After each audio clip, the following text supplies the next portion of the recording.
Okay, last video I made was too long. I want this one to be short. I'm going to do one more moment of inertia for you, so you can kind of see when it starts to veer into the weird territory. So let's look at a ring, again, a simple ring, not around an axis through the middle now, going that way. Let's look at it around an axis that passes through its diameter. So there's our axis. I'm going to draw an x-axis here too. I have x and y. And and it's rotating like that, sort of around that axis. Let's say it has mass m and radius r. How do I figure this out? Like, what is it that I'm even calculating, right? What I think, like, the whole actual math of what you calculate and how it works out, I don't really care about. Like, that's not the important part. We'll do it, and it's interesting, but it's not the important part. The important part is to really picture, like, what am I integrating? What is that r squared dm integral? So I'm going to write it up here. My moment of inertia is the integral of r squared dm. And let's pause for a minute. That r squared is the distance. Dm is a little piece of the mass, a little infinitesimal piece of the mass. R squared is the distance from the rotation axis to that mass. Now, we saw in the previous example that sometimes r squared isn't related to where the mass is, in which case it's a constant and you can pull it out of the integral, and that's like really cool when that happens, and you have a symmetry that lets you avoid having to do the integral. In this case, that's not going to be the case. Let's look at why. Let's look at a tiny little, let's say I'm up here at some random spot, and here's my little like piece of mass.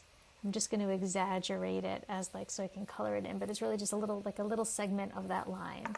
And I'm going to say that it takes a little bit of arc ds, and that's my dm. Okay? Now, and this is my radius. This is not the r in the r squared. The r is the distance from the mass to the rotation axis. So it's that.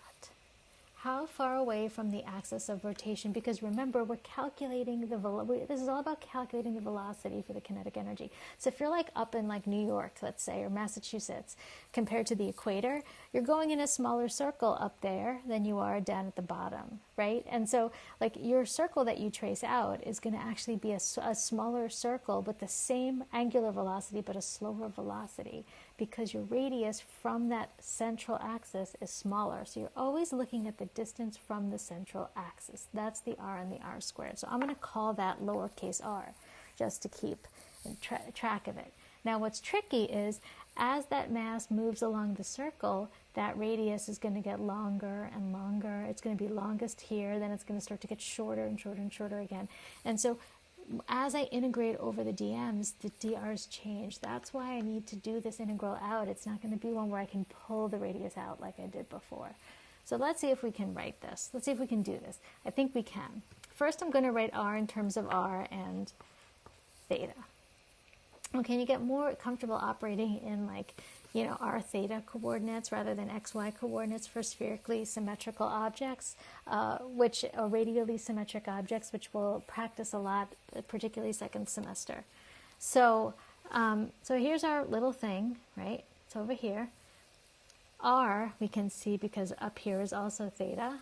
R is just r cos theta. So I can already like add to my integral a little bit. This is going to be integral r squared cos theta dm. But I still can't integrate cosine theta over dm. So now I have to represent dm in terms of theta, because that's really what's going to be sweeping around my circle from 0. Theta is going to start at 0 and go all the way to 2 pi to integrate over the whole ring. So let's think about my dm. And I'm going to approach it the same way I did before. First, I'm going to calculate my linear density, which is the mass per length. But remember, here the length is the circumference. So it's going to be the mass divided by 2 pi r. That's my linear density. Times ds, the amount that I had in my earlier situation where I was doing the little rod. I don't know where that is. It was dx along the rod. Maybe it's right over here. Nope, it's not, but it was dx. And now it's ds because it's along an arc. Okay, equals dm. Well, what do I do about this ds? How do I deal with that? Well, remember, s equals r theta. So ds is going to be, big R d theta, right? If this is my radius and I know the arc length is r times the theta I go through, then ds should be r times the little d theta that I go through. So there I am. I'm going to plug that in here. I get m over 2 pi r, and ds is r d theta equals dm. You'll see that my r's cancel, which is kind of interesting, and I get that dm equals m over 2 pi d theta. Great. Now I'm going to come back up to my integral and just do the integral. We're almost done. I equals the integral of r squared cos squared theta. Oops, sorry.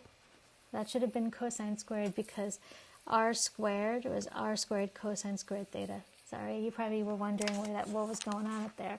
So r squared cosine squared theta times dm, which is m over 2 pi d theta. And I'm going to pull out all the constant stuff. So that's r squared m over 2 pi, and then it's the integral of cosine theta d theta, and I can set my limits of integration, which are going to be 0 to 2 pi. Okay, cosine, why do I keep forgetting that squared? Now, cosine squared theta is a hard integral, and there's a bunch of ways you can do it. We're not going to go through the integral right now. You have to either you can write cosine theta as 1 minus sine squared theta, and then do some stuff there, or you can write it in terms of cosine 2 theta, or in terms of cosine 2 theta, you use this thing called a u substitution, and you do the whole integral, or you just look up what's the integral of cosine squared theta, d theta. And if you do, and this is going to seem so bizarre, but this is the integral of cosine squared d theta is theta over 2 plus sine of 2 theta over 4. So we've got to evaluate this between 0 and 2 pi. But here's the fun part. Let's be smart about it. Sine of 2 theta, when I plug in 2 pi, well, sine of 4 pi is just 0, right? Sine of 0 is 0. So this whole term is going to go away for us because of our limits of integration. So we just have to evaluate theta over 2. So our moment of inertia is r squared m over 2 pi times theta over 2 evaluated between 0 and 2 pi, which is just 2 pi over 2, or pi. So that's r squared m over 2 pi times pi, which is just 1/2 mr squared, which, believe it or not, is the moment of inertia for a ring through the diameter. Okay, so I don't really care about anything below here. What I care about is that you understand what you're doing when you're calculating moment of inertia. You don't just want to use any distance and stick it in there. You want to think, okay, I have a little bit of mass, and I'm interested in how far that bit of mass is from the rotation axis. So in this situation, these are the r's that you're integrating over, and they're constantly changing as you loop around. So hopefully that was helpful. This one was kind of optional, but it's way more than you need for the AP test, but I think it gives you a real solid foundation of how to use moment of inertia. Okay.